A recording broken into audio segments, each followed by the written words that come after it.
So welcome back friends, welcome back in another video tutorial. So this is another video tutorial from the mode of action lecture series of medical microbiology. So here today we are going to discuss about mode of action of Shiga toxin. Okay, so in earlier times we have discussed about diphtheria toxin, we have discussed about cholera toxin, various kind of toxin. So and most of them act by a common mechanism called ADP ribosylation, right? So today's toxin is quite different. So Shiga toxin secreted by enterohemorrhagic Escherichia coli serotype 015787. It is a virulent bacteria because it is capable of causing disease that is severe and harmful in its effect. And what are the part of our body that, especially the area that enterohemorrhagic Escherichia coli targets? So the main part is enterocytes of distal ileum and colon, and they also can circulate through the blood and also affect another important part of our body, such as kidney, such as brain stuff. Okay, so today we are going to discuss about how they facilitate their action. Okay, so we are going to discuss about this with the help of that diagram. So here this part is, so let's start the discussion regarding the mode of action. How enterohemorrhagic E. coli 015787 causes the problem in enterocyte. Okay, so this is the enterohemorrhagic E. coli 015787. So first of all, they will attach to the surface of enterocyte with the help of fimri, a process called fimbrial attachment. Okay, so after that attachment, they will undergo a process called translocation of bacterial TIR. This is the second step. So what is TIR? TIR is a receptor that is usually encoded by bacteria. Okay, and this TIR is translocated by bacteria to the surface of the enterocyte. Okay, so that means what? Here bacteria, for more strong attachment, creates a receptor for its own. Okay, so that's a quite interesting thing, right? So this is the TIR receptors that was translocated by bacteria. Then as they have developed TIR receptor, that means what? They should have some receptors in their surface that can interact with TIR. Obviously there is, and this ligand is called intimin. This intimin can interact with TIR, a process called TIR intimin binding. That is the third step of their pathogenesis.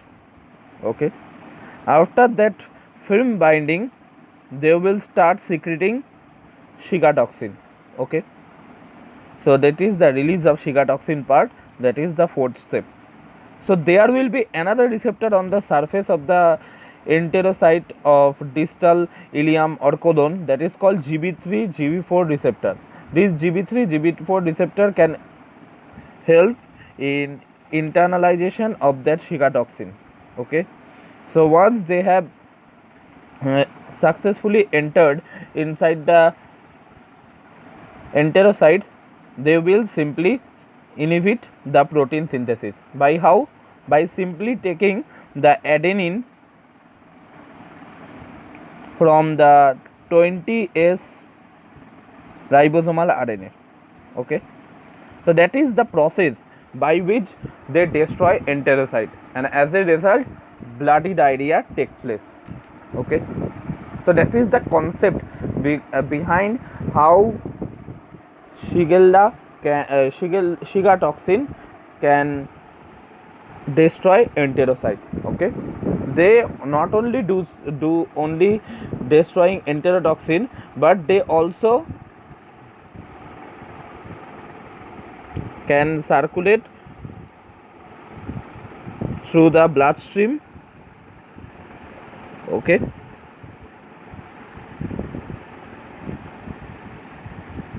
and enter to different important organisms.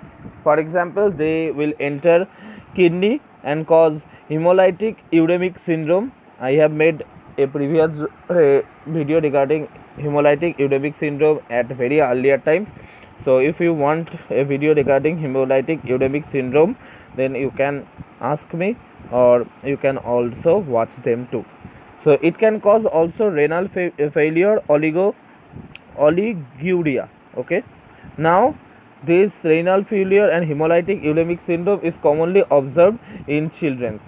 Okay, unfortunately. Now this this Shiga toxin can also cause thrombocytopenia and disseminated intravascular coagulation, and they also cause microthrombi disease in the brain, which leads to neurological manifestations such as stroke, seizures, coma, and hemiparesis. Okay, so they can cause various things, right? So first damage that they can cause is the destruction of enterocyte and production of bloody diarrhea, right? Then they will circulate through the bloodstream, and when they enter in the kidney, they will cause hemolytic uremic syndrome, and they will cause renal failure called oliguria. The term is OLIGURIA.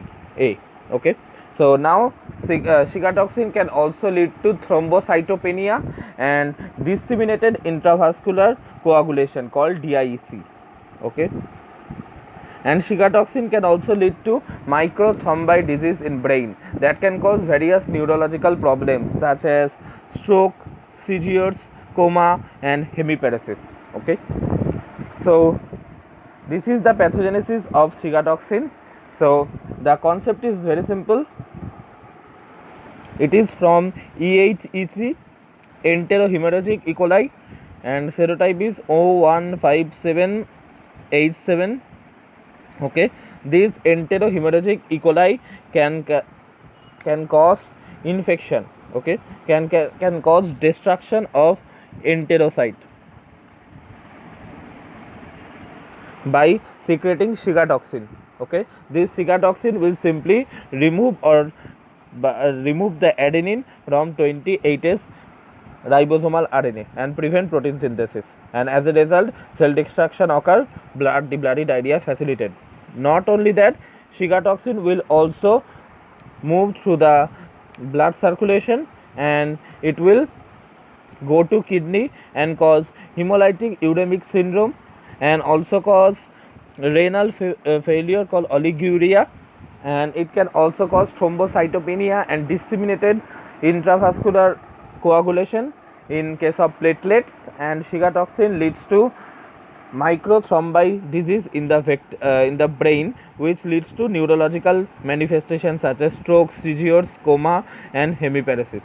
Okay, so that is the pathophysiology of Shiga toxin, how Shiga toxin enters inside the cell and how they circulate through the blood circulation and cause problems in various organisms. So I hope this video will be helpful to you, and if it is, please hit the like button, share with your friends, and subscribe to my channel to get more videos like that. So thank you for listening to this class. Goodbye.